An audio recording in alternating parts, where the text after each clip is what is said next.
So hello, and this is Kieran, and who am I? I have helped thousands of men around the world, tens of thousands of men. I've coached hundreds. I've been in this space for a quarter of a century. I literally got into this world in the year 2000.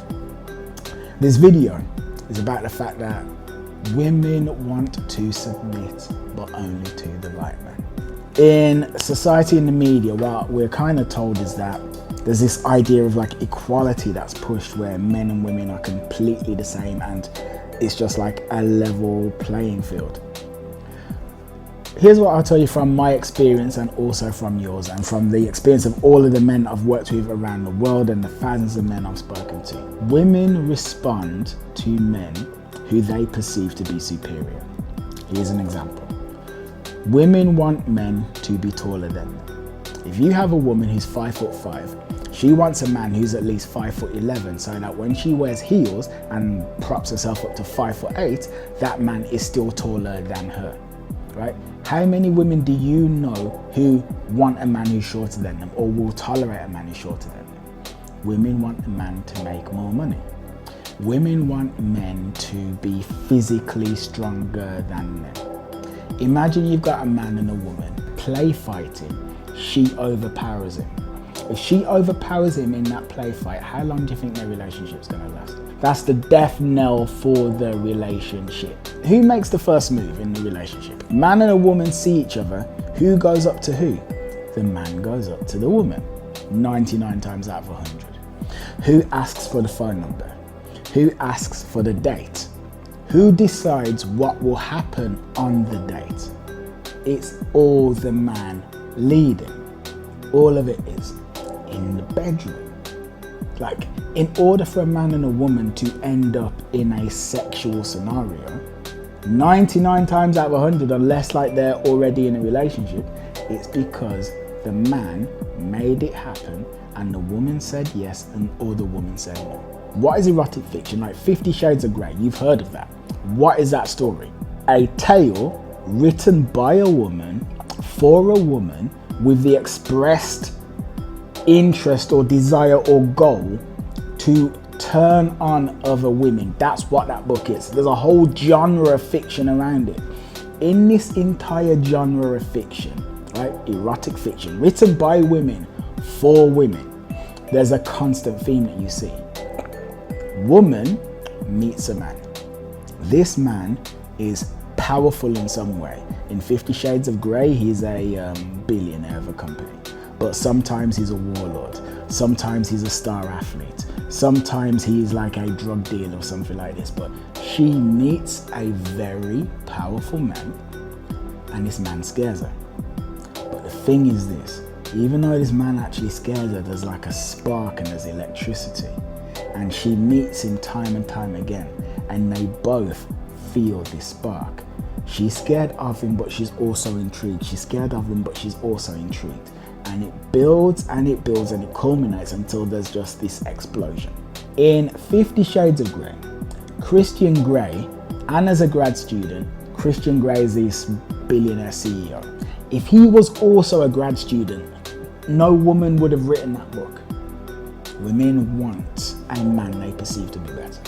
For a woman to, let's say, accept a man's lead, it's a scary thing because she's putting her faith into another being, right? So like imagine this, you're a man. Now imagine if the beings that you were attracted to all had the ability to rip you limb from limb if they wanted to, right?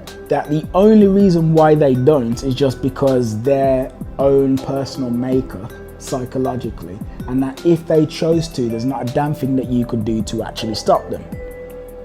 That would be kind of worrying, right? So then it's like you be on edge and you be on guard to make sure that you're safe, and you don't necessarily know if it's okay for you to let go around a certain specific person. Like everyone has like masculine and feminine energies, but when women are settling into their feminine energies, there's like a level of trust that needs to be there, because women will use their masculine sides of themselves to protect themselves. It's one of the reasons why there's this like trope about angry feminists being very boisterous and aggressive and because they feel hurt and they feel wounded. They've got like wounded inner child. They don't trust themselves to be in their feminine energies. They feel like in order to get by in society, they have to be very masculine, and fight the masculine, to fight fire with fire. So in order for a woman to relax into her femininity, she needs to feel safe and she needs to feel secure. A woman won't feel safe and secure to relax into her femininity if she feels like you are not strong enough to allow her to do it. If you are not brave enough to make the decisions, to say, we're going here, we are going to do this, we're going to do that, I've got this handled, I've got that handled, I have this handled, I have that handled. If you're not prepared to do that, she knows that that needs to be done. So then that means that she needs to step up to actually fulfill that role. She doesn't really want to do it. She can do it. She doesn't really want to do it. And if you're not going to do it, she feels like she has to do it. And of course, if she feels like she has to do it, well, she's now in her masculine frame of mind. But when she's in her masculine frame of mind, she's not feeling particularly feminine. And in previous videos, I've spoken about how the way women feel about you is how you make them feel, as in they don't love you, they love the way that you make them feel. If you're making her feel like she's this masculine force, she ain't gonna feel feminine. She ain't feeling feminine. She ain't really gonna want to submit. But that's basically what they want. So then it's all right, so how do you be this masculine force? Well, you have to know who you are. Okay? Who you are and what do you stand for? As in, women love bad boys. You keep hearing that women love bad boys, I love bad boys. But why? What is it about the bad boy that they love? The bad boy is actually a man who's on his own path and his own purpose. It's like, I sell drugs. This is it. I'm a drug dealer. Man sells drugs, you get me? That's what I do. I am a criminal. I'm not coming off this path for anyone. You wanna hang out with me? This is what we're doing. We're going to this party. We're doing this, we're doing that. All right, hold on. It's a Sunday evening. You got work in the morning. Well, that's nice. But actually, we're going to go to this rooftop party here.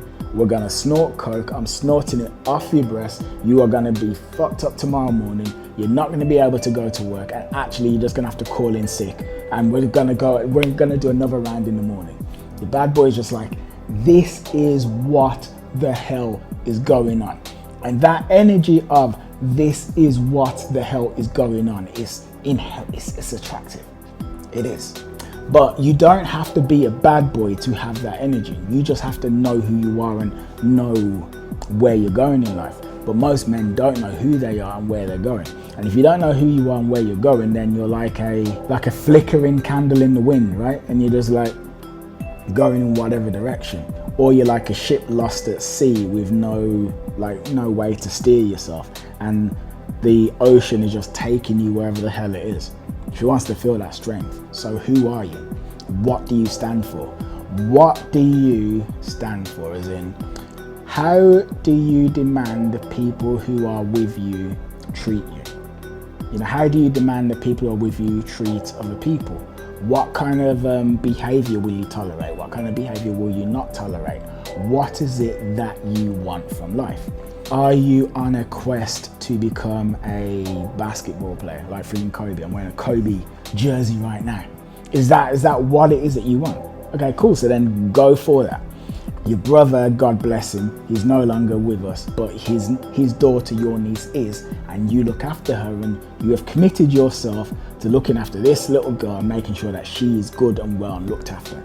Is it that?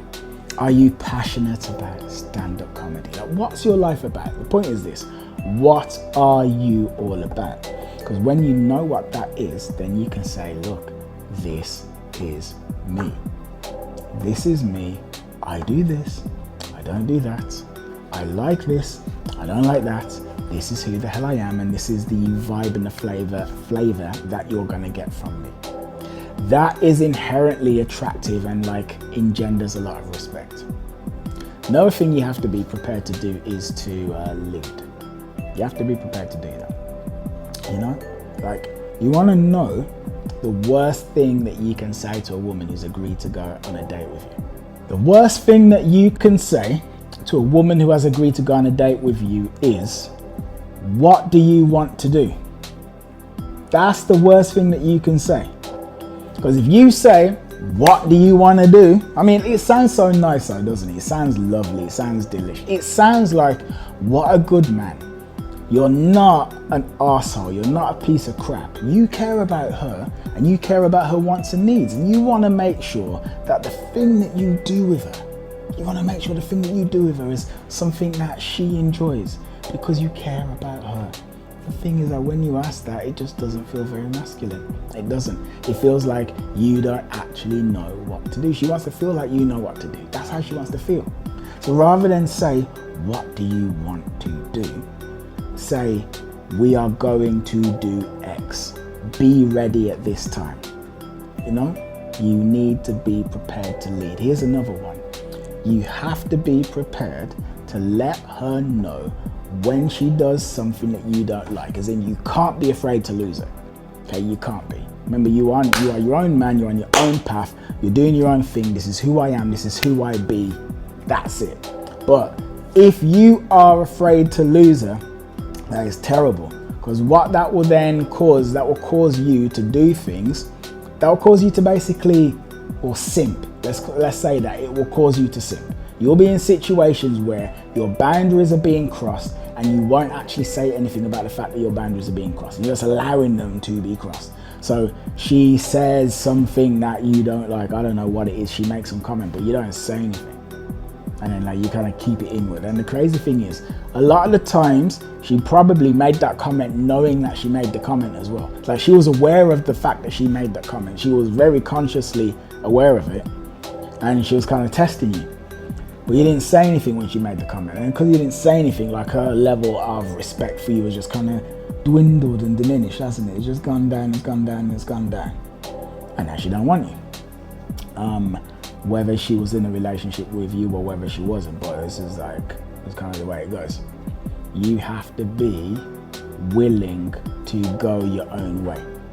You know, I say like it's that whole movement, men going their own way. Well, when it comes to women, like on a woman, like a man to woman basis, you need to be prepared to go your own way. Just lead. Know who you are, lead. And don't compromise on your principles. When a woman meets a man, what she basically wants is she wants to come into his world. That's what she wants. When a woman is looking at your profile on a dating app, she's asking herself what kind of lifestyle you live. Because if she gets to know you, she's going to slot herself into your life. That's kind of the way things work. Know who you are, know that you have value, realize that you're bringing stuff to the table, and don't compromise on your wants, your needs, your beliefs, your desires, etc. That is that for this video. Thank you so much for your time. I appreciate you wholeheartedly. And yeah, that's that. So yeah, if you like the video, basically like it, subscribe, and stay tuned because I've got more coming where that came from.